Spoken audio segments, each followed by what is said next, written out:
Good morning. Hope you've got your coffee already.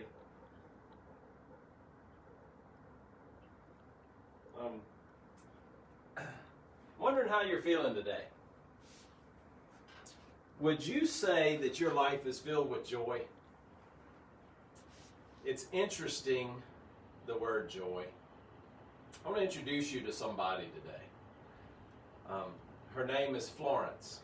She also has other names, Laverne and Fanta. And the reason I want to introduce you to her, she is one that I think personifies joy. I spend some time helping her, encouraging her in different ways in what God's doing in her life. She's a missionary in New York, works primarily with Muslims, and she's going to be speaking here at Woodland the first Sunday of the new year, January 3rd. Would love to have you be a part, either coming here and being with us in person, or you can join us on Facebook.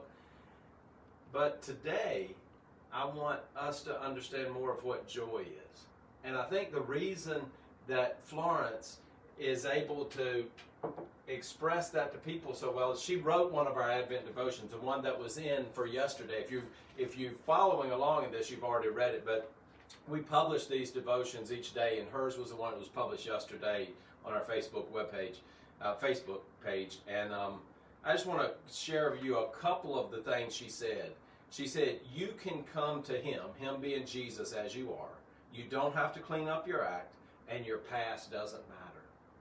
You know, those are things that keep us a lot of times from experiencing joy. Yet, if there are people who are struggling with who they are and they know that there's somebody that cares for them and loves them, and those types of things don't have to define who they are, it allows you to experience what joy really is supposed to be.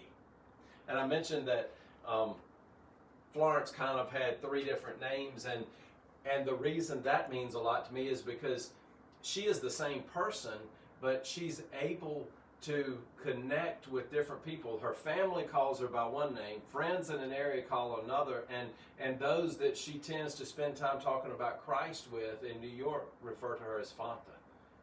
And she's not changing to try to make people like her. She's who God wants her to be in any given setting, and then God's able to use her to help others understand who he is. Have you ever heard the expression that sometimes people just need God with skin on? That's who Florence is.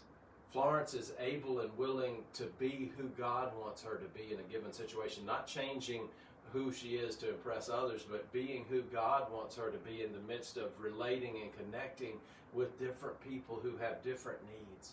So I want you to be able to get to know Florence when she comes here to speak with us. She is a wonderful, amazing lady. I probably talk so much it's a little bit embarrassed for her because she's also a relatively humble lady. But it really does please me and to know her. And I want you to be able to not just get to know her, but understand the joy that she talks about, the joy that she has, the joy she shares with others. And I'll just throw one more thing in before we go today. My son, my 14-year-old son, is the one who wrote the Advent devotion that came out today, the one that's dated for today in our Advent reading. And so if you haven't, maybe even take a chance to look on Facebook and read what he wrote today, because it's a good explanation of what joy is. And I don't sing, so I'm not going to sing for you, but I think I entitled this, Do You Have That Joy? Do you have that joy down deep in your heart? And God wants you to have that, and you can. So that's what I pray for you today. Have a great and blessed and joyful day.